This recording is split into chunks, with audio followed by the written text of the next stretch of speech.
Ma sœur s'est moquée de ma défunte épouse. Amy est décédée il y a 2 ans d'un cancer à l'âge de 31 ans. Nous étions mariés depuis 6 ans. Et la voir dépérir pendant ces 8 derniers mois a brisé quelque chose en moi qui n'a jamais vraiment cicatrisé. Ma sœur Bridget n'a jamais aimé Amy. Elle était jalouse que les réunions de famille ne tournent plus autour d'elle après mon mariage. Elle faisait des commentaires méchants sur le fait qu'Amy était trop calme ou pas assez drôle. Quand Amy est tombée malade, Bridget a visité l'hôpital 2 fois. Et la 2e fois, elle m'a dit que je devrais envisager de recommencer à fréquenter quelqu'un dès que les choses se termineraient. Je ne lui ai pas parlé pendant 8 mois après les funérailles. Nos parents n'arrêtaient pas d'appeler, disant que Bridget allait se marier et qu'elle avait besoin de moi pour l'organisation. Maman pleurait au téléphone en disant que nos disputes la tuaient. J'ai finalement accepté d'aller au dîner du dimanche pour maintenir la paix. Bridget est arrivée en retard avec son fiancé Trevor, un professeur d'école primaire que j'avais rencontré une fois à Noël. Il semblait être un type décent, trop bien pour ma sœur. Maman a fait un rôti de bœuf et nous avons mangé dans un silence gênant jusqu'à ce que Bridget sorte un énorme classeur de mariage. Elle a feuilleté jusqu'aux photos du lieu et a annoncé qu'elle avait choisi les Riverside Gardens pour la cérémonie. Le visage de maman est devenu pâle. C'est là que Dan et Amy se sont mariés. J'ai fixé mon assiette. Bien sûr que Bridget avait choisi ce lieu. Elle a toujours été compétitive pour tout. Je sais, a dit Bridget. Mais c'est le plus bel endroit de la ville. Je ne vais pas choisir mon second choix juste parce que Dan l'a déjà utilisé. Trevor a bougé inconfortablement. Il y a d'autres beaux endroits, pourtant peut-être pourrions-nous. Elle l'a interrompu. C'est le jour de mon mariage, Trevor. Je dois avoir ce que je veux. Bridget a continué à feuilleter son classeur. Elle est arrivée à la section des robes, sortant des photos de magazines de robes élaborées avec des perles et des traînes cathédrales. Je vais faire des manches en dentelle personnalisée. Quelque chose avec une vraie personnalité. Pas comme la robe d'Amy. Elle m'a regardé droit dans les yeux. Tu te souviens de cette robe? Si simple. Juste une coupe en A blanche basique, sans rien de spécial. Je ne pourrais jamais porter quelque chose d'aussi fade. Mes mains se sont figées sur mes couverts. Bridget, a dit papa calmement, mais elle a continué comme si quelque chose s'accumulait depuis des années. Amy était douce, mais elle n'avait aucun sens du style. Même quand elle était en bonne santé, elle s'habillait comme la grand-mère de quelqu'un, et à ton mariage, Dan, elle a à peine parlé à qui que ce soit. Elle est juste restée là avec ce sourire poli. Je me souviens avoir pensé, même à l'époque, qu'elle avait l'air un peu monotone. Mon visage s'était chauffé. Trevor regardait Bridget comme s'il ne l'avait jamais vue auparavant. Oh, ça suffit, ai-je dit. Je suis juste honnête. Tout le monde agit comme si Amy était parfaite, mais elle ne l'était vraiment pas. Elle était gentille, bien sûr, mais gentille et ennuyeuse. J'ai explosé. Elle était en train de mourir. À notre mariage, Amy avait déjà des tumeurs au foie de la taille de balle de golf. Elle était épuisée et souffrait, et elle a tenu bon toute la journée en souriant parce qu'elle m'aimait, et tu la traites d'ennuyeuse parce qu'elle n'a pas fait de spectacle pour toi. Maman a commencé à pleurer. La fourchette de papa a claqué contre l'assiette et le visage de Bridget est devenu rouge. Eh bien, comment étais-je censé le savoir? J'ai dit, même si elle n'avait pas été malade, même si elle était juste calme, elle était ma femme et elle est morte et tu te moques d'elle sans raison. Elle a demandé, Trevor, pouvons-nous partir? Bridget a dit soudainement en panique, mais Trevor n'a pas bougé. Il la regardait avec une expression horrifiée. Pourquoi dirais-tu des choses pareilles? A-t-il demandé calmement. Sur quelqu'un qui est mort? Sur la femme de ton frère qui est morte? Elle a tenté. J'étais juste. Tout le monde est toujours si sensible à propos d'Amy. Il a demandé. Sensible? Trevor s'est levé et a pris sa veste. Je te regarde rivaliser avec la femme morte de ton frère depuis 20 minutes. Le lieu, la robe, tout ça. Tu essaies de prouver que tu es meilleur que quelqu'un qui n'est même plus là. Elle a parlé bas. Ce n'est pas ce que je. Trevor a dit. Je travaille avec des enfants de 12 ans. D'une voix froide. Les brutes de l'école ont plus d'empathie que toi. Il s'est dirigé vers la porte. Bridget a couru après lui. Trevor, attends. S'il te plaît, je ne voulais pas dire ça de cette façon. Il s'est arrêté et s'est retourné. Explique-moi comment il existe une bonne façon de dire à ton frère en deuil que sa femme morte était ennuyeuse. La bouche de Bridget s'est ouverte mais rien n'est sorti. Trevor est parti par la fenêtre. Je l'ai vu monter dans la voiture et partir tandis que Bridget restait dans l'allée en pleurant. Elle est revenue à l'intérieur, le maquillage ruiné. C'est ta faute, tu l'as fait partir. J'ai dit, je n'ai rien fait. Tu t'es fait ça à toi-même. Elle a dit, maman, papa, dites-lui. Maman a dit, ce que tu as dit sur Amy était cruel, d'une voix tremblante. Je ne comprends pas pourquoi tu ferais ça. Papa ne la regardait pas. Bridget a pris son sac et son classeur de mariage et est sortie furieuse. 3 jours plus tard, maman a appelé. Trevor avait rompu avec Bridget. Il lui a dit qu'il ne pouvait pas se marier avec quelqu'un capable de ce genre de cruauté, que cela lui avait montré quelque chose sur son caractère. Le mariage a été annulé.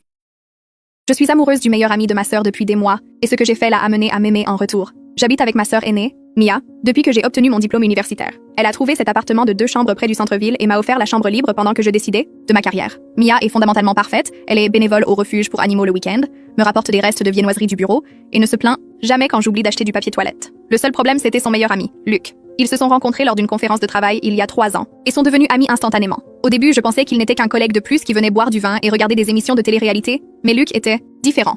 Il a réparé notre broyeur à ordures sans qu'on le lui demande. Il se souvenait que j'étais intolérante au lactose et apportait des lattes au lait d'avoine quand il venait. Il avait une façon de rire de mes blagues idiotes qui me faisait me sentir la personne la plus drôle du monde. Je suis tombée éperdument amoureuse, mais le problème est que j'étais presque certaine que Luc était amoureux de Mia. Il lui envoyait un message de bonjour tous les 5 jours. Il conduisait 40 minutes pour lui apporter de la soupe quand elle était enrhumée. Il avait mémorisé sa commande de café et ses horaires de travail. Quand elle parlait, il l'observait comme si elle expliquait le sens de la vie. Mia ne remarquait rien. Elle me disait à quel point elle avait de la chance d'avoir un si bon ami, tandis que je mourais de l'intérieur. Elle a même essayé de lui arranger un rendez-vous avec une collègue une fois, et il a inventé une excuse sur le fait de se concentrer sur sa carrière. Pendant des mois, je me suis torturée à les voir ensemble. Luc venait dîner et s'asseyait à côté de Mia sur le canapé, pendant que je restais dans le fauteuil. Il l'aidait à cuisiner pendant que je mettais la table. Ils avaient des blagues internes du travail que je ne comprenais pas, et le pire a été la période des fêtes. Luc a passé Thanksgiving avec nous parce que sa famille vivait à l'autre bout du pays. Il a apporté des fleurs à Mia et l'a aidé à préparer la dinde et j'ai fait la purée de pommes de terre toute seule dans mon coin, comme un triste fantôme. Il est resté jusqu'à minuit pour l'aider à nettoyer, pendant que je feignais d'être fatiguée et allais me coucher. Je pouvais les entendre rire dans la cuisine, et je voulais crier. Un vendredi, Mia est allée à un rendez-vous avec un gars de la salle de sport et Luc est apparu chez nous même en sachant qu'elle était sortie. Il a dit qu'il avait oublié son chargeur, mais je savais que c'était un mensonge, parce que je l'avais vu dans sa voiture plus tôt. Il est resté et a regardé un film avec moi, assis à l'autre bout du canapé, comme si j'avais une maladie. Tout le temps, il vérifiait son téléphone et demandait quand Mia rentrerait. Quand elle a finalement envoyé un message disant qu'elle allait dormir chez le gars, Luc est parti immédiatement et c'est là que j'ai perdu patience. La semaine suivante, j'ai commencé mon plan, Chaque fois que Luc venait, je m'assurais d'être dans le salon, en premier, et quand il s'asseyait, je m'asseyais juste à côté de lui, pas près d'une manière effrayante, juste une distance normale d'amis. Quand Mia cuisinait, j'aidais pendant que Luc restait à table. J'ai commencé à lui envoyer des mèmes pendant la journée, pas de flirt, juste des choses drôles que je savais qu'il aimerait. Il répondait toujours sur le champ avec des émojis ou des commentaires qui maintenaient la conversation fluide. J'ai découvert qu'il adorait une série télévisée que Mia détestait, alors j'ai commencé à la regarder et à lui envoyer des messages à propos de chaque épisode. Bientôt, nous avions nos propres blagues internes, et quand il venait nous rendre visite, il a commencé à apporter 2 lattes d'avoine au lieu d'un. Il posait des questions sur mes entretiens d'embauche et se souvenait des détails.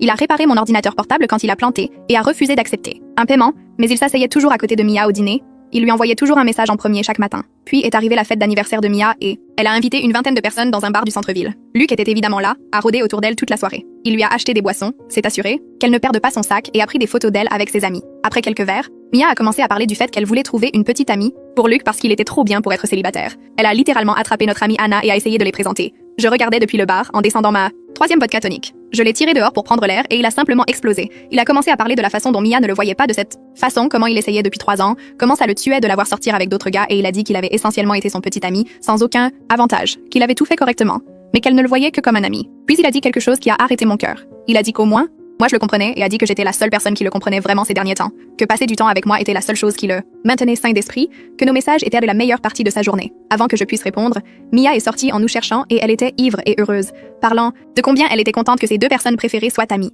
Luc l'a regardée avec une expression de défaite et c'est là que je l'ai fait. Après quelques verres, Mia a commencé à parler du fait qu'elle voulait trouver une petite amie pour Luc parce qu'il était trop bien pour être célibataire. Elle a littéralement attrapé notre amie Anna et a essayé de les présenter. Je regardais depuis le bar en descendant ma 3e vodka tonique. Je l'ai tiré dehors pour prendre l'air et il a simplement explosé. Il a commencé à parler de la façon dont Mia ne le voyait pas de cette façon, comment il essayait depuis 3 ans, comment ça le tuait de la voir sortir avec d'autres gars et il a dit qu'il avait essentiellement été son petit ami, sans aucun avantage, qu'il avait tout fait correctement, mais qu'elle ne le voyait que comme un ami. Puis il a dit quelque chose qui a arrêté mon cœur. Il a dit qu'au moins, moi je le comprenais et a dit que j'étais la seule personne qui le comprenait vraiment ces derniers temps, que passer du temps avec moi était la seule chose qui le maintenait sain d'esprit, que nos messages étaient de la meilleure partie de sa journée. Avant que je puisse répondre, Mia est sortie en nous cherchant et elle était ivre et heureuse, parlant de combien elle était contente que ses 2 personnes préférées soient amies. Luc l'a regardée avec une expression de défaite et c'est là que je l'ai fait. J'ai dit à Mia que Luc avait quelque chose d'important à lui dire. Luc est devenu pâle, Mia est devenue toute sérieuse, tenant ses mains et demandant si tout allait bien. Il a commencé à bégayer, regardant entre nous, alors je l'ai aidé. J'ai dit que Luc avait des sentiments pour quelqu'un à la fête et avait besoin de conseils. Mia est immédiatement entrée en mode meilleure amie, exigeant de savoir qui c'était et elle a commencé à énumérer toutes les femmes qui étaient là. Quand elle est arrivée à Anna, Luc a secoué la tête. Quand elle a dit mon nom en plaisantant, il s'est figé. Le silence était si fort que je pouvais entendre la musique de l'intérieur. Le visage de Mia est passé par environ 10 émotions différentes et puis elle a commencé à rire. Pas un rire méchant, juste de surprise. Et elle a dit à Luc que j'avais un béguin pour lui depuis des mois et a dit qu'elle essayait de nous laisser de l'espace pour que nous réglions ça, mais que nous étions tous les 2 trop stupides pour le remarquer. Je ne pouvais pas bouger. Mia a jeté ses bras autour de nous 2 en même temps, serrant assez fort pour que je sente l'épaule de Luc pressée contre la mienne. Elle riait et disait quelque chose sur le fait qu'elle attendait depuis une éternité que nous arrêtions d'être idiots. Le visage de Luc ressemblait à celui de quelqu'un à qui on venait de dire que le ciel était vert. Il continuait de regarder entre moi et Mia comme s'il essayait de résoudre un problème de mathématiques qui n'avait aucun sens. C'est là que j'ai compris. Mia pensait que les sentiments de Luc avaient toujours été pour moi. Elle n'avait aucune idée qu'il avait passé 3 ans amoureux d'elle. Elle croyait sincèrement que tout ce temps il était intéressé par moi, et nous étions tous les 2 trop bêtes pour le remarquer. La musique à l'intérieur du bar est devenue plus forte quand quelqu'un a ouvert la porte. Un groupe de personnes est passé devant nous en riant. Mia s'est reculée et a essuyé ses yeux, souriant toujours. Elle a pris ma main puis la main de Luc, et nous, a traîné vers l'entrée. J'ai regardé Luc, mais il ne croisa pas mon regard. Le bar était bondé, transpirant et sentait la bière et le parfum. Mia n'a pas lâché nos mains jusqu'à ce que nous revenions à la table où Anna et 2 autres amis étaient assis. Elle l'a annoncé comme si elle révélait une fête surprise. Elle a dit « Luc et moi allons enfin nous mettre ensemble et tout le monde doit fêter ça avec nous. » Anna a crié et a sauté pour m'embrasser. Les 2 autres amis ont commencé à applaudir et à siffler. Quelqu'un a commandé des shots. Je suis restée là à me sentir comme si je regardais cela arriver à quelqu'un d'autre. Luc était à côté d'eux, moi, figé avec un demi-sourire étrange sur le visage qui n'atteignait pas ses yeux. Anna a demandé depuis combien de temps nous étions secrètement amoureux. Et Mia a répondu pour nous, disant des mois, peut-être plus. Elle a dit qu'elle avait remarqué la façon dont nous nous regardions quand nous pensions que personne ne regardait. Elle a dit qu'elle nous laissait de l'espace pour que nous réglions ça seule. Mais clairement, nous avions besoin d'un coup de pouce. Plus de gens sont venus nous féliciter. Quelqu'un a pris une photo de moi et Luc debout, l'un à côté de l'autre. Il a mis son bras autour de mes épaules parce que tout le monde regardait et cela semblait rigide et faux. Luc s'est penché et a dit quelque chose à mon oreille, mais je n'ai pas pu l'entendre à cause de la musique. Il a fait un signe de tête vers le couloir où se trouvaient les toilettes. Je l'ai suivi à travers la foule, passant devant des gens qui dansaient et des groupes prenant des selfies. Le couloir était plus calme et sentait les produits de nettoyage. Il s'est arrêté près du fond, où c'était plus sombre et la musique n'était qu'un battement sourd à travers les murs. Il m'a regardé et son visage était complètement perdu. Il a demandé ce qui venait de se passer. Sa voix est sortie rauque comme s'il criait. J'ai ouvert la bouche, mais rien n'est sorti au début. Il a demandé si je savais que Mia pensait tout ce temps que ses sentiments étaient pour moi. Il a passé la main dans ses cheveux et s'est détourné, puis s'est retourné. Il a demandé si j'avais planifié cela d'une manière ou d'une autre. L'accusation dans sa voix m'a fait mal au ventre. J'ai dit « Non, je n'ai pas prévu que Mia pense. » Ça, j'ai dit que je ne savais pas qu'elle nous observait et interprétait les choses. Mais, même en disant cela, je savais qu'une partie de moi espérait exactement cela. Juste pas de cette façon. Je l'ai tiré plus au fond du couloir, dans un coin où deux murs se rencontraient. La fête continuait sans nous quelque part de l'autre côté du bâtiment. Je lui ai dit la vérité parce qu'il n'y avait plus de sens à mentir. J'ai dit que Mia n'avait jamais su qu'il l'aimait. J'ai dit qu'elle pensait sincèrement que ses sentiments avaient toujours été dirigés vers moi, que tous ces messages et sorties café et 3 ans de dévotion ressemblaient à de l'amitié pour elle. J'ai dit que maintenant nous étions dans cette situation étrange où la corriger blesserait tout le monde. Luc m'a regardé pendant un long moment. Sa mâchoire était tendue et ses yeux semblaient humides. Mais c'était peut-être juste l'éclairage faible. Il a demandé ce que je m'attendais à ce qu'il fasse maintenant. J'ai dit que je ne savais pas. Il s'est adossé au mur et a fermé les yeux. Une fille est passée devant nous pour aller aux toilettes et nous a lancé un regard étrange. Luc a attendu qu'elle soit partie avant de parler à nouveau. Il a dit qu'il n'était pas sûr de ce qu'il ressentait le plus. Il a dit que les dernières semaines avec moi avaient été très bonnes, meilleures qu'il ne voulait l'admettre. Il a dit que lorsqu'il échangeait des messages avec moi ou sortait pour regarder notre émission, il ne pensait pas à Mia.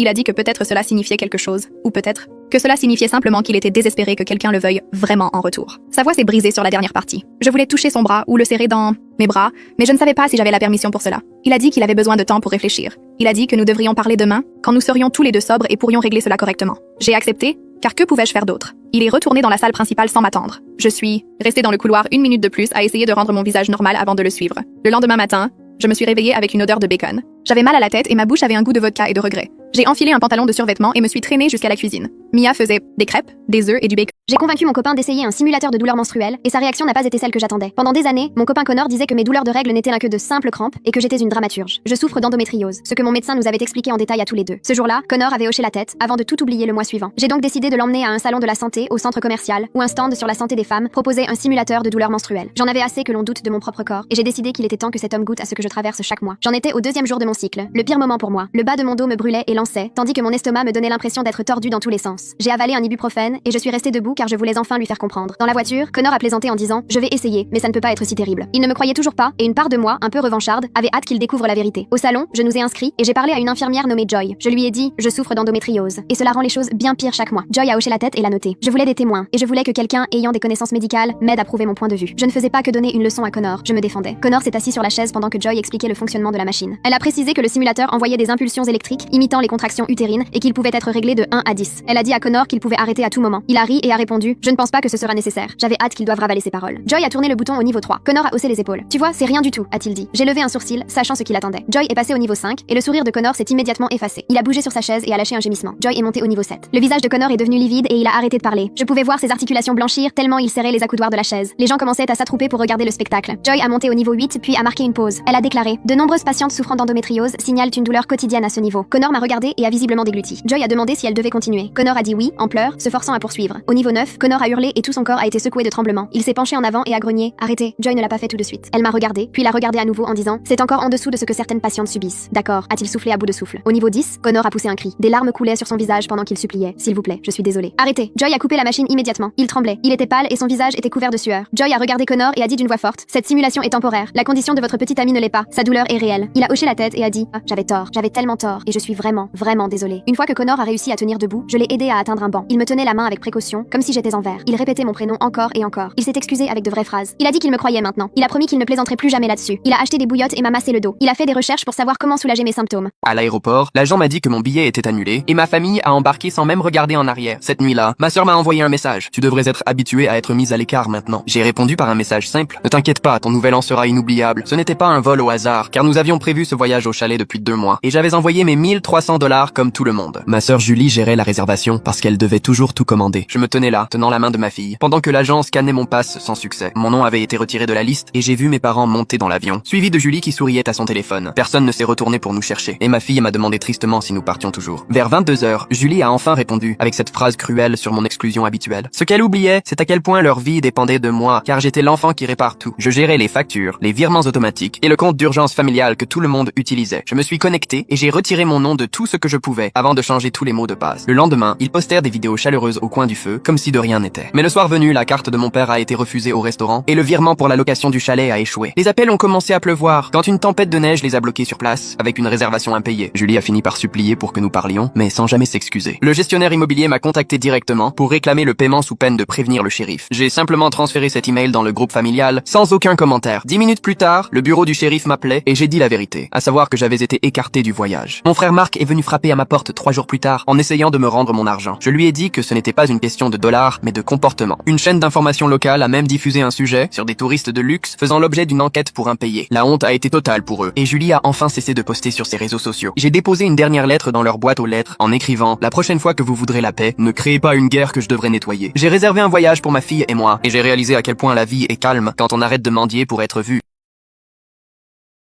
Ma sœur a fait en sorte que je sois arrêtée dans ma robe de mariée. Les accusations qu'elle a portées ont fini par la détruire. Ma sœur Diane était obsédée par le vignoble Rosewood depuis l'âge de 15 ans. Elle se dessinait en train de s'y marier, créait des tableaux Pinterest avec des milliers de photos et conduisait même jusque-là tous les mois juste pour se promener sur le terrain en prétendant que c'était le jour de son mariage. Le seul problème était qu'elle n'était pas fiancée et ne fréquentait même personne. Mais dans sa tête, ce vignoble appartenait à son futur mariage et toute autre personne qui l'utilisait volait son rêve. Lorsque je me suis fiancée avec Oliver et qu'il a suggéré Rosewood, je ne connaissais pas l'obsession de Diane. Je trouvais simplement l'endroit magnifique. Nous avons payé la compte, envoyé les save the date, tout était parfait jusqu'à ce que Diane la prenne. Elle n'a ni crié ni pleuré, elle a resté silencieuse, ce qui aurait dû être mon premier avertissement. Ce n'est pas juste, Olivia, a-t-elle dit calmement. Tu sais que j'ai toujours voulu me marier là-bas. J'ai répondu: je ne savais pas. Tu ne me l'as jamais dit. Elle a dit: mais je ne devrais pas avoir à te le dire. Les sœurs savent simplement ces choses-là. Tu fais ça pour me blesser. 2 semaines plus tard, des bijoux coûteux ont commencé à disparaître des maisons de notre quartier. Le bracelet Rivière en diamant de Madame Walsh, les bagues d'anniversaire des Henderson, la Rolex de Monsieur Kim. Des vols suffisamment petits pour que les gens ne les remarquent que quelques jours plus tard, après que les objets ont été déplacés. La police a commencé à enquêter, faisant du porte-à-porte, posant des questions. Diane s'est portée volontaire pour aider à coordonner les réunions de surveillance de quartier. Elle était si serviable, si préoccupée par la sécurité de tous. Elle a même fait des brochures sur la façon de protéger les objets de valeur et les a distribués personnellement. 5 jours avant mon mariage, je faisais les derniers essayages de ma robe lorsque la police est arrivée au magasin. Ils avaient un mandat pour fouiller ma voiture sur la base d'une dénonciation anonyme. J'ai ri au début, pensant que c'était une erreur, mais ils ont ensuite trouvé le bracelet de Madame Walsh dans ma boîte à gants, les bagues des Henderson dans ma roue de secours et la montre de Monsieur Kim, enveloppée dans un mouchoir dans mon sac de sport. Je continuais à dire que je ne savais pas comment c'était arrivé là, que quelqu'un avait dû les placer. Le détective, l'agent Ruiz, semblait sceptique. Ces objets étaient cachés dans 3 endroits distincts de votre véhicule, tous soigneusement emballés, tous provenant de maisons où vous êtes allés récemment. J'avais été dans ces maisons. Diane m'avait demandé de l'aide pour distribuer les brochures de surveillance de quartier et elle restait dans la voiture pendant que je frappais aux portes, disant que sa cheville lui faisait mal à cause du yoga. J'ai laissé ma voiture déverrouillée à chaque fois. Ils m'ont arrêté sur le champ dans ma robe de mariée, la couturière tenant encore les épingles. Oliver a reçu l'appel alors qu'il était au travail et quand il a payé la caution, j'avais déjà passé 6 heures en cellule. La semaine de mon mariage était gâchée, mais quelque chose dérangeait l'agent Ruiz à propos de l'affaire. La dénonciation avait été trop spécifique. L'appelant savait exactement où chaque objet se trouverait, jusqu'à la poche précise de mon sac de sport. Il a sorti l'enregistrement de l'appel anonyme. La voix était déguisée, mais l'appelant avait dit quelque chose d'étrange. Vérifier sa voiture, surtout le sac de sport dans le coffre, le bleu avec la poche latérale. Elle y garde toujours des objets de valeur quand elle pense que personne ne regarde. Comment un dénonciateur au hasard connaîtrait-il mon sac de sport spécifique ou mes habitudes? Ruiz est devenu méfiant et a commencé à vérifier les caméras de circulation près des lieux des vols. C'est là qu'il a vu quelque chose d'intéressant. Ma voiture à chaque maison, oui, mais aussi la voiture de Diane garée une rue plus loin à chaque fois, arrivant avant moi et partant après. Il a décidé de rendre visite à Diane pour un interrogatoire de routine, juste pour recueillir des informations, a-t-il dit, vérifiant si elle avait remarqué quelque chose d'inhabituel. Diane était trop impatiente d'aider. Elle a sorti un carnet où elle documentait les comportements suspects. Regardez, lui a-t-elle montré. J'ai noté toutes les fois où j'ai vu Olivia agir bizarrement, rentrant tard à la maison, faisant des cachotteries sur les dépenses du mariage. Je pense qu'elle avait besoin d'argent pour son mariage chic au vignoble. Ruiz a étudié le carnet. Ses notes sont très détaillées. Vous avez observé votre sœur de près. Elle a dit: je suis juste protectrice. Les sœurs veillant les unes sur les autres. Elle va se marier au vignoble Rosewood, vous savez. Elle a toujours eu des goûts de luxe. Cela a semblé étrange à Ruiz. Pourquoi mentionner le lieu? Il a posé plus de questions. Diane a commencé à divaguer sur le fait que certaines personnes ne méritèrent pas de bonnes choses. Comment elle prenait ce qui appartenait aux autres. Comment l'univers avait des moyens d'arrêter les gens égoïstes. Puis elle a commis l'erreur. Vous devriez aussi vérifier son vieux sac à main, celui en cuir marron. Elle a probablement caché des preuves là aussi. Mais Ruiz n'avait pas mentionné avoir trouvé quoi que ce soit dans un sac à main et je n'avais pas de sac en cuir marron. Cependant, lorsqu'ils ont vérifié l'appartement de Diane, ils ont trouvé un sac en cuir marron dans son placard avec des reçus de prêteurs sur gage. Elle vendait les objets volés après avoir placé des doubles ou des pièces similaires dans ma voiture. Le vrai bracelet en diamant avait été mis en gage. Un faux avait été placé sur moi. Le prêteur sur gage avait des images de Diane vendant chaque objet et le propriétaire se souvenait d'elle. Parce qu'elle avait dit qu'elle récoltait de l'argent pour le mariage de sa sœur, que c'était un cadeau surprise. Quelle générosité, avait-il pensé. Lorsqu'elle a été confrontée aux preuves, Diane s'est effondrée. Karen a exigé la table VIP en jurant qu'elle était la meilleure amie du patron. Sauf que le patron, c'était moi, et je l'ai laissé repartir en larmes avec une addition de 4300 €. Ce soir-là, en pleine saison, 6 femmes sont arrivées dans mon restaurant, sûres d'elles, menées par une trentenaire grande gueule qui, devant les plus jeunes, vantait l'endroit, citait les stars et prétendait connaître du monde. Mes grands-parents avaient tout quitté en Italie pour ouvrir ce restaurant dans les années 70. Après leur disparition, mes parents l'ont agrandi, puis j'ai repris le flambeau, modernisé l'ensemble et hissé l'adresse parmi les plus recherchées de la ville. Durant les fêtes, c'est complet des mois à l'avance. Certains réservent 6 mois plus tôt pour être sûr d'avoir une place à Noël. J'étais justement en salle, à accueillir les clients, quand ce groupe est arrivé. La meneuse m'a lancé qu'il lui fallait une table pour 6. Quand j'ai demandé au nom de qui la réservation avait été faite, elle m'a toisé avant d'annoncer: je n'ai pas réservé, mais ce n'est pas grave. Le patron est un très bon ami. Il me garde toujours une table. Ce n'était pas totalement faux. Je garde parfois des tables pour des VIP. Sauf que cette femme, je ne l'avais jamais vue. Et elle venait de choisir la mauvaise personne à duper. Je lui ai répondu poliment: sans réservation, ce ne sera pas possible, comme vous voyez. La salle est pleine. Je ne voulais pas la ridiculiser. Mais elle a pris la pause, demandé à une copine de me prendre en photo, et a lancé bien fort qu'elle s'assurerait que je finisse au nettoyage des toilettes ou virée avant la fin de la semaine. Les autres l'ont suivi, moqueuse. Dis adieu à ton SMIC. Elle a continué. De toute façon, t'es personne ici. Sinon, tu saurais qui je suis. Après une journée éreintante, j'avais 3 choix. Révéler que j'étais le propriétaire, céder ou lui donner une leçon. J'ai choisi la 3e. Bien sûr, madame, suivez-moi. Tout sourire, je les ai installés à une table VIP, habituellement réservée aux artistes. Je me suis même excusé pour la gêne et ai offert 3 tournées de cocktails pour qu'elles se sentent importantes. J'ai assuré le service moi-même, confiant la carte bancaire de la meneuse au coffre pour la sécurité. Ce qu'elles ignoraient, c'est que rien que réserver cette table coûte déjà des milliers d'euros et que sur le menu, les prix ne figurent pas. Notre petit secret. Elles se sont jetées sur les spécialités, truffes blanches, caviar, huîtres. Après les 3 tournées offertes, elles ont continué à boire des verres hors de prix. À peine les entrées servies, elles étaient déjà bien éméchées et n'avaient presque pas touché à leur assiette. Leur comportement a fini de me convaincre. Remarques acerbes, réflexions méprisantes du genre: tu ne regrettes pas ta vie, serveur? Ou il est mignon, mais qui sortirait avec un serveur? Tout en ricanant. En cuisine, on entendait qu'elles cherchaient comment profiter de moi au maximum. Je les ai donc laissées poursuivre leur formation très coûteuse. À la fin, chacune s'est retrouvée avec une addition entre 500 et 700 euros. J'ai présenté la note à la chef de bande. 323,23 euros, service compris. Je n'ai jamais vu quelqu'un redevenir sobre aussi vite. C'est une blague, a-t-elle soufflé. Je lui ai dit que j'allais chercher la vraie addition. Elle a soupiré de soulagement, puis m'a traité d'abruti. Je suis revenu avec la même note. Elle a perdu ses moyens. Le groupe a tout scruté, même les 3 tournées offertes. La meneuse a filé aux toilettes. Anticipant le coup, je lui ai rappelé que j'avais sa carte d'identité et sa carte bancaire. 10 minutes plus tard, elle est revenue. Maquillage refait mais les yeux bouffis, criant au scandale et exigeant 50% de remise. Soudain, elle se souvenait de sa fameuse connexion avec le propriétaire et m'a montré de faux textos en prétendant pouvoir l'appeler. J'ai reconnu immédiatement un contact rebaptisé. Ce n'est pas son numéro, ai-je dit. Il a plusieurs portables, s'est-elle entêtée. Alors appelons-le ensemble. S'il accepte 50%, je m'exécute. Elle a commencé à s'énerver, attirant les regards. Il était temps d'en finir. Ça suffit. Tu ne connais pas le propriétaire. Tu n'es jamais venu ici. Si tu continues, j'appelle la police. Silence instantané. Ce restaurant, c'est mon grand-père qui l'a fondé. Ai-je expliqué. Ma famille le gère depuis des générations. J'y travaille depuis mes 15 ans. Je suis le propriétaire et je ne t'ai jamais vu. Le groupe est resté figé. La chef de bande en larmes. Je vous ai donné la table VIP, offert 3 tournées et je n'ai même pas facturé les frais de réservation. Réglez l'addition, sinon j'appelle la police. Non négociable. Elle a signé, les larmes aux yeux, tandis que ses copines vidèrent leur sac pour l'aider. 2 jours plus tard, un homme furieux, sans doute son père, est venu. Elle n'a pas levé les yeux tandis que je leur montrais les images de surveillance, sons et images impeccables. J'ai tout détaillé, leurs propos, leurs commandes, leur attitude. L'homme est reparti en lui passant un sérieux savon. Je ne les ai jamais revus. Aujourd'hui, l'addition trône encadrée sur mon bureau. Ce qui m'a le plus choqué n'est même pas leur tentative de triche, mais leur vision du monde. Dire qu'être juste serveur, c'est rater sa vie, c'est faire preuve d'un mépris énorme. Il n'y a pas de sous-métier. Tout travail honnête mérite le respect. Elles se croyaient supérieures simplement parce qu'elles soignaient leur image. Au final, cette soirée ne m'a rien coûté. La table VIP serait restée vide et leurs consommations ont largement compensé les verres offerts. Parfois, la meilleure leçon est celle qu'on paie au prix fort.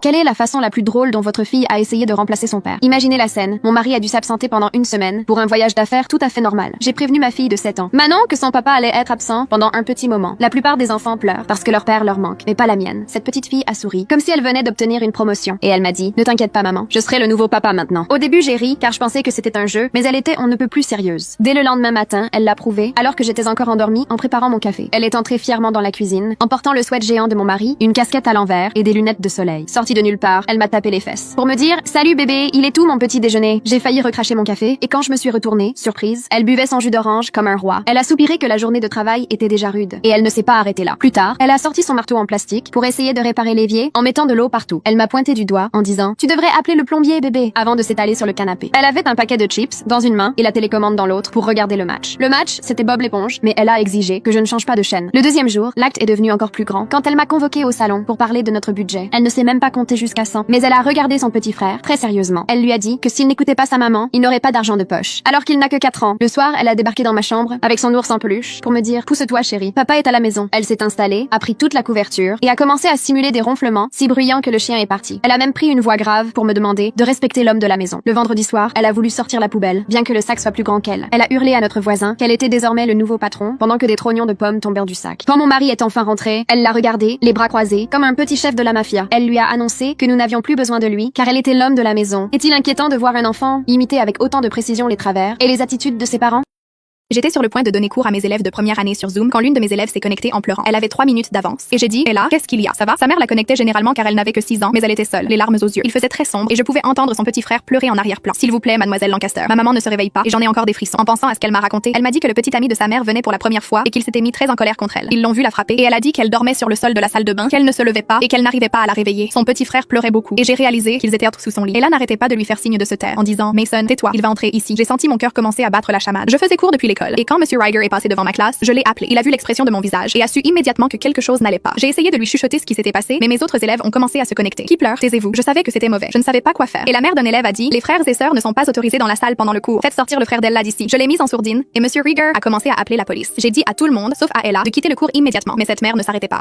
Excusez-moi, vous êtes légalement obligé d'enseigner à ses enfants pendant 30 minutes. Monsieur Rieger a dû courir chercher son adresse dans la liste des contacts d'urgence. Mais dès qu'il a prononcé le nom complet d'Ella, ses yeux se sont écarquillés. Monsieur Rieger semblait paniqué et est simplement sorti de la salle en courant. Je n'avais aucune idée de ce qu'on lui avait dit, mais alors j'ai entendu quelque chose venant du micro d'Ella. Quelqu'un frappait à sa porte. Et là, Mason, à qui parlez-vous? Ouvrez cette porte maintenant. Oh mon Dieu, il les a trouvés. Les yeux de la mère autoritaire se sont écarquillés quand elle a réalisé que c'était sérieux. Les coups devenaient plus forts et les deux pleuraient maintenant. Et là, écoute-moi chérie, reste calme. Les secours arrivent. Bang bang, Ella criait, tenant son frère. Mademoiselle Lancaster, s'il vous plaît, ma porte est en train de casser. Bang, il se jetait littéralement contre la porte. C'était tellement J'avais l'impression que mon cœur allait exploser. Et là, reste calme s'il te plaît. Tu dois rester avec moi. Un autre cri. Ouvrez cette porte. Et dès que j'ai entendu le tout céder, les deux enfants ont hurlé à plein poumon. L'homme était à l'intérieur et je l'ai vu mettre la main sur la chemise d'Ella. J'étais sur le point de voir un crime se produire dans ma salle de classe. Non, arrêté. Mais juste avant qu'il ne puisse faire quoi que ce soit, je l'ai vu reculer. Quelqu'un a crié « Éloigne-toi d'elle maintenant !» Dieu merci. La police avait dû enfin arriver. Mais quand Ella s'est levée pour s'enfuir de la chambre, elle a accidentellement poussé l'ordinateur portable sur le côté. J'ai vu toute la pièce maintenant et j'ai vu qui c'était. L'homme était là et Monsieur Rieger essayait de l'arracher à lui. « William, lâche ça !» William, c'était le nom du fils de Monsieur Rieger. Je pouvais voir tous mes élèves de première année pleurer dans le coin de l'écran, leurs parents regardant, certains appelant probablement la police aussi. Ils ont commencé à se battre, mais son fils était plus jeune et plus fort que lui. Monsieur Rieger a perdu le contrôle et il l'a coupé au bras. Monsieur Rieger a crié et est tombé en arrière. Et j'ai vu l'homme se dresser contre lui, prêt à l'attaquer à l'estomac. Mes mains étaient sur ma bouche et des larmes coulaient en dessus. Le fils s'est relevé et s'est avancé vers Monsieur Rieger. J'ai senti tout mon corps se tendre. Nous étions sur le point de voir Monsieur Rieger perdre la vie dans mon cours d'anglais. Il a donné un coup d'estoc vers lui, mais au moment où il l'a fait, Monsieur Rieger a esquivé. Il a attrapé une chaise en bois et l'a balancée contre la tête de son propre fils. Il a frappé si fort qu'elle s'est brisée et qu'un morceau a heurté l'écran de l'ordinateur portable. J'ai vu les parents dans mon cours crier avec leur micro coupé, mais après une seconde, nous avons entendu un bruit sourd. Son fils était au sol, inconscient. J'hyperventilais, tout le monde regardait et Monsieur Rieger restait là, se tenant le bras. Il haletait, pleurait, il venait de découvrir que son fils était un criminel et il venait probablement de lui ôter la vie, le tout en 5 minutes. Son épaule avait une coupure très profonde. Alors j'ai dit, mon Dieu, est-ce que ça va? Il a levé les yeux, a vu l'ordinateur portable par terre et a réalisé que nous étions tous en train de regarder. La police est entrée en courant derrière lui et a vu l'homme au sol, mais avant qu'il ne fasse sortir Monsieur Rieger de la pièce, il a souri et a fait un signe de pouce levé à la classe. J'ai demandé à ma fille de m'envoyer une photo de l'homme qui la suivait. Quand j'ai vu de qui il s'agissait, j'ai tout abandonné et j'ai conduit directement vers elle. Il était 23h et j'étais encore au bureau quand ma fille de 15 ans m'a envoyé un message. Papa, il y a quelqu'un qui me suit depuis 3 stations de train. Il a un couteau et j'ai peur. Mon cœur s'est serré. Elle m'a envoyé sa localisation exacte et j'étais prêt à appeler la police. J'ai répondu en disant, essaie de m'envoyer une photo de lui pour que je puisse le décrire. Elle l'a envoyé et dès que je l'ai ouverte, tout mon corps s'est glacé sous le choc. Je l'ai reconnu instantanément. C'était le fils de mon ex-femme folle. Le fils qu'elle m'avait caché. Celui que je n'avais rencontré qu'une seule fois. Mais rien de tout cela n'avait de sens. Mon ex-femme folle et moi avions rompu il y a des années et maintenant il suivait ma fille. À travers la ville à 23h avec un couteau et je n'avais aucune idée de pourquoi. Puis elle a envoyé un autre message. Je pense qu'il m'a vu prendre la photo. Papa, il se rapproche. J'ai appelé la police tout en courant vers ma voiture. Ils ont promis d'arriver bientôt. Ma fille ne me répondait plus et chaque minute qui passait semblait durer 1 heure. 22 minutes de silence total. 22 minutes pendant lesquelles mon cerveau passait par tous les pires scénarios possibles. Pourquoi la suivait-il? Que voulait-il à ma fille? Que comptait-il faire avec ce couteau? Quand j'ai enfin traversé le pont de Brooklyn vers Manhattan, j'ai trouvé ma fille assise sur les marches juste devant une librairie Barnes & Noble. J'ai klaxonné et elle a fait un signe de la main en souriant. Elle semblait parfaitement bien, sans aucune blessure. C'est là que je l'ai vue. Assis juste à côté d'elle se trouvait mon beau-fils. Je me suis garée aussi vite que possible et j'ai couru vers eux en criant « Qu'est-ce qui se passe, bordel ?» Ma fille s'est levée et m'a interrompu. « Papa, relax, tout va bien. » Il avait juste besoin de nous trouver. Je me suis assis sur les marches et j'ai regardé le garçon. Il ne me regardait pas dans les yeux. Il était maigre, beaucoup trop maigre, portant une veste alors que c'était l'été et ses mains tremblaient. Pourquoi la suivais-tu? Et pourquoi avais-tu un couteau? Ai-je demandé, incapable de cacher ma colère. Sa voix n'était qu'un murmure. Parce que je ne savais pas comment vous trouver autrement, le couteau servait juste à me protéger parce que je déteste la ville. Désolé de vous avoir fait peur. Il était si fragile que ma garde est immédiatement tombée. Il s'est tourné vers ma fille comme s'il cherchait son approbation pour continuer à parler. Elle a hoché la tête, silencieusement. Ma mère est folle, a-t-il commencé. Et j'ai ri parce que je savais qu'il avait raison. Mais il a continué. Elle me bat tout le temps avec tout ce qu'elle trouve. J'ai essayé de demander de l'aide, mais elle se frappe aussi. Et elle menace de dire aux gens que c'est moi qui ai causé ses blessures. Alors je ne peux le dire à personne. Des larmes coulaient sur son visage. Ma fille l'a pris dans ses bras et il a dit « Je savais que je devais te trouver. Tu es le seul adulte qui sait qui ma mère est vraiment. Et tu es le seul adulte qui ait jamais été gentil avec moi. » Je suis resté assis là à regarder ce garçon que mon ex-femme m'avait caché, qui avait traqué ma fille au milieu de la nuit parce qu'il n'avait personne d'autre vers qui se tourner. Pour faire court, nous avons entamé les procédures d'adoption. Et c'est ainsi que mon beau-fils est devenu mon vrai fils.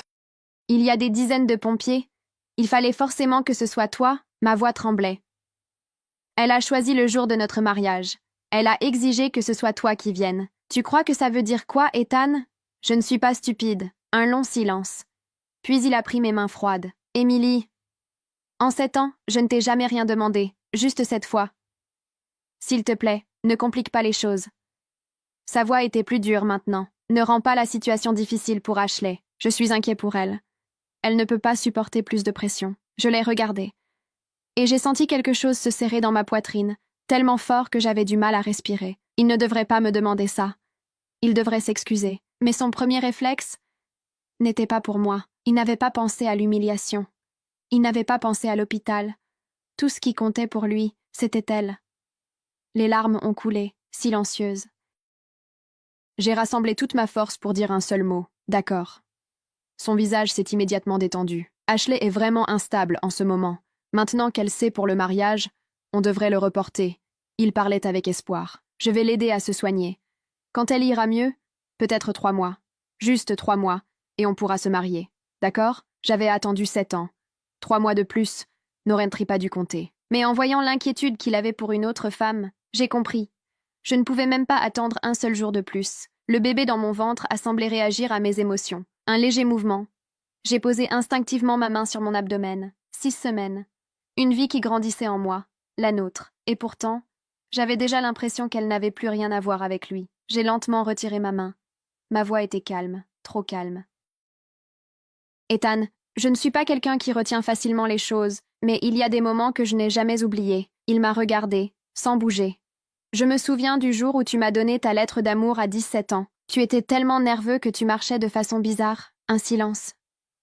Je me souviens de la première fois où tu m'as tenu la main. Ta paume était trempée de sueur, mais tu ne m'as pas lâché pendant 3 rues. Ses yeux ont commencé à rougir. Je me souviens de notre remise de diplôme. Tu m'as serré contre toi et tu as dit que tu prendrais soin de moi toute ta vie. Ma voix tremblait légèrement, mais je continuais. Tu disais que tu ferais de moi la femme la plus heureuse. J'ai baissé les yeux un instant. Tu te souvenais que je n'aimais pas certains aliments. Tu faisais attention à des détails que personne d'autre ne remarquait. Je les regardais droit dans les yeux. J'ai toujours pensé que j'étais la personne la plus importante pour toi. Les larmes ont finalement coulé. Mais aujourd'hui, je ne ressens plus ça. Les souvenirs de ces 7 années se sont écrasés sur moi d'un seul coup. Ethan avait aussi les yeux rouges. Sa gorge s'est serrée. Mais Emily... Il hésita, puis il a dit « Ashley a besoin de moi maintenant. » Une seule phrase. Elle a suffi. Tout ce qui me restait s'est effondré. Je l'ai regardé, puis j'ai laissé échapper un rire, brisé. « Alors va la rejoindre. » Il a semblé surpris, comme s'il ne s'attendait pas à ça. Mais au final, il n'a rien dit. Il s'est retourné. Et il est parti, encore une fois. Le lendemain, j'ai commencé à faire mes valises. Chaque objet dans cette maison était un souvenir. Les pulls assortis dans le placard, les photos sur les étagères, les petits mots collés sur le frigo. Tout me faisait mal. Je me souvenais encore de notre dernière année d'études. Ethan venait de devenir pompier.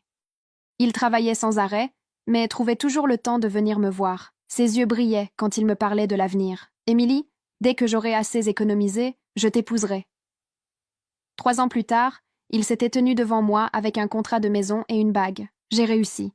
J'ai acheté une maison pour nous. Ce jour-là, j'avais pleuré dans ses bras. Je pensais vraiment être la personne la plus chanceuse du monde. On avait tout construit ensemble. Les murs, les meubles, les souvenirs. Il avait même rempli le balcon de fleurs parce que j'aimais ça. Il disait qu'il voulait que la lumière entre toujours chez nous. Mais maintenant, cette maison ne me ressemblait plus. Quand j'ai fermé la dernière boîte, le ciel commençait à s'éclaircir. Les déménageurs sont arrivés peu après. Et nos parents aussi. Je ne leur avais rien expliqué. Ils ne comprenaient pas pourquoi tout s'arrêtait si brusquement. Mes parents n'ont pas insisté. « Tu peux rentrer à la maison quand tu veux. » La mère d'Ethan a pris ma main. « Emily, s'il te plaît, donne-lui une autre chance. » Ce qui s'est passé, c'était une erreur. Je n'ai rien répondu. Puis la porte s'est ouverte. Ethan est entré, et il n'était pas seul. Ethan est entré, et à son bras, il y avait elle, Ashley. Elle portait une blouse d'hôpital. Son visage était pâle, fragile.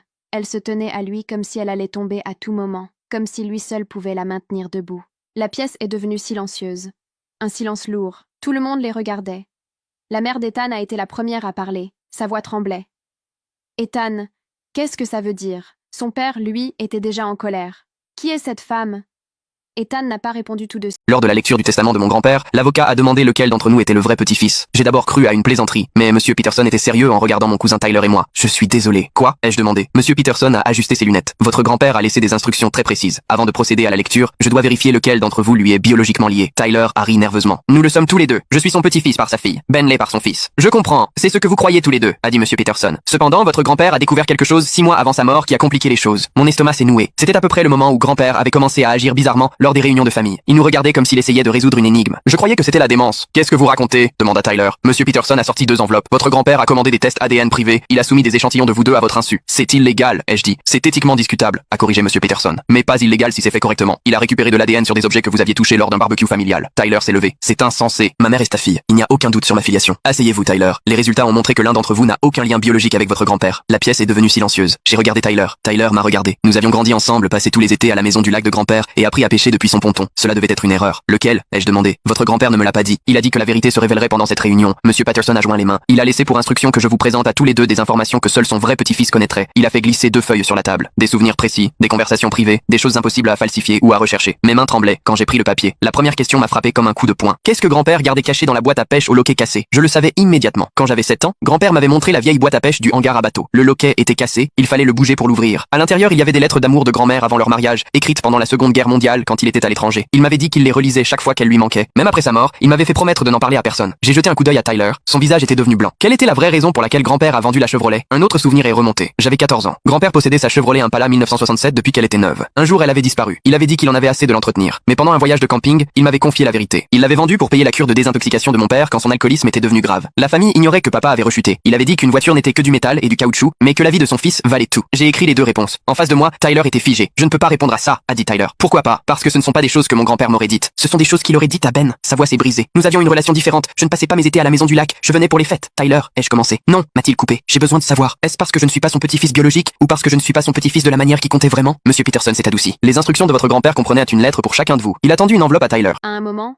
Ethan s'excusa et se leva pour aller aux toilettes. Je le regardais prendre le même couloir que mon père quelques minutes plus tôt. Et à cet instant précis, tout s'arrêta. Mon père glissa sa main sous la table et sortit son téléphone. Je le vis du coin de l'œil. L'écran s'alluma. L'application du traceur GPS était ouverte. Ses doigts immobiles sur l'écran. En attente. Je ne bougeais pas. La salle était silencieuse. L'horloge ancienne du salon marqua les quarts d'heure. Dans la cuisine, un bruit de casserole retentit. Une flamme des chandeliers vacilla un instant, puis se stabilisa. 4 minutes. Ethan revint. Il s'assit, replia sa serviette sur ses genoux, but une gorgée d'eau. Puis reprit la conversation, comme si rien ne s'était produit, parce que, pour lui, rien ne s'était produit. Je regardais mon père. Ses yeux restaient fixés sur l'écran de son téléphone. Je vis un léger pli se former entre ses sourcils. Il fit glisser son doigt sur l'écran. Regarda encore, puis rangea le téléphone dans la poche intérieure de sa veste, lentement, presque prudemment. « Encore un peu de vin, papa » demandai-je. « Oui » répondit-il d'une voix parfaitement neutre, trop neutre. Nous finîmes le dîner. Mon père parla peu durant les 20 dernières minutes. Ethan ne sembla pas le remarquer. Ou s'il l'avait remarqué, il ne le montra pas. Il resta le même homme calme qui était entré ce soir-là, sans précipitation, sans posture, sans chercher à combler les silences. Quand nous nous levâmes de table et arrivâmes à l'entrée, mon père accompagna Ethan jusqu'à la porte avec une courtoisie que je ne lui avais pas vue depuis longtemps. Ethan lui serra la main, il dit que le dîner avait été excellent. Il m'embrassa brièvement sur la joue et sortit sous une pluie fine. Sa voiture était garée un peu plus loin, au bout de la rue. Pas de parapluie. Il marcha quand même. Mon père et moi restâmes debout dans l'entrée, regardant les feux arrière disparaître au coin de la rue. L'air sentait la pluie et la terre humide. « Bonne nuit », dit mon père. Puis il se dirigea vers son bureau, sans sourire, sans lever son téléphone, sans commentaire. Juste ses pas sur le marbre et le clic de la porte qui se ferme. Je restais dans l'entrée, immobile, 3 relations brisées. 3 hommes renvoyés avant le dessert. 3 fois moi, en larmes dans ma chambre pendant que mon père se versait un whisky, persuadé d'avoir eu raison. Cette fois, il n'y avait pas eu de dessert. Cette fois, il n'était pas revenu à table en levant son téléphone. Cette fois, il n'avait rien montré. Je montais lentement les escaliers. Je ne pleurais pas. Je ne ressentis pas le soulagement que j'attendais. Je ressentis autre chose. Quelque chose de plus étrange. Le malaise de gagner sans comprendre ce que j'avais gagné, ni ce que cela allait me coûter. Parce que je connaissais mon père, et je savais que son silence ce soir-là n'était pas une défaite. C'était le début de quelque chose. Le lendemain matin, je suis descendue prendre mon petit déjeuner à 8 heures. Mon père était déjà assis à table. Ce n'était pas inhabituel. Ce qu'il était, c'est qu'il n'avait pas le journal entre les mains. Il tenait simplement sa tasse de café, les 2 mains autour, et fixait le jardin à travers la fenêtre avec une expression que je n'ai pas reconnue tout de suite. Il m'a fallu quelques secondes pour la comprendre, parce que je ne l'avais jamais vu chez lui. Il réfléchissait. Pas en train de calculer, il réfléchissait. Je me suis assise. Carmen m'a apporté un café sans que je demande quoi que ce soit. Dehors, le jardin était encore humide de la pluie de la veille. « Bonjour », ai-je dit. « Bonjour », a-t-il répondu. Silence. Je versai un peu de lait dans ma tasse. « Tu as bien dormi ?»« Oui, et toi ?»« Pas vraiment. » Il n'a rien ajouté, moi non plus. Pendant 10 minutes, nous avons déjeuné sans parler. Ce n'était pas complètement inhabituel, mais ce silence-là était différent. Les silences habituels de mon père étaient pleins. De journal, de téléphone, du bruit de la radio qu'il mettait parfois en fond. Celui-ci était vide. Quand j'ai terminé mon café et que je me suis levée, sa voix a coupé le silence. Ethan n'a pas touché à la montre. Je me suis arrêtée net. Je ne me suis pas retournée tout de suite. « Non », ai-je dit. Le traceur a indiqué la salle de bain pendant tout le temps où il y était. Il n'a pas bougé. « Je sais, papa. » Là, je me suis retournée. Mon père fixait toujours le jardin. « Depuis combien de temps vous vous voyez ?»« 3 mois. » Et pendant ces 3 mois, il ne t'a jamais demandé quoi que ce soit? De l'argent, des contacts, un service? Jamais. Il a hoché la tête, très lentement, comme s'il confirmait quelque chose qu'il savait déjà, mais qu'il avait besoin d'entendre à voix haute. Puis il a pris sa tasse, a bu la dernière gorgée et l'a reposée soigneusement sur la table. Je vais me renseigner sur lui. Ce n'était ni une question ni un avertissement, juste une information. D'accord, ai-je répondu. Je suis partie sans discuter. Discuter sur ce point ne servait jamais à rien, et je le savais. Il allait creuser, avec ou sans mon accord.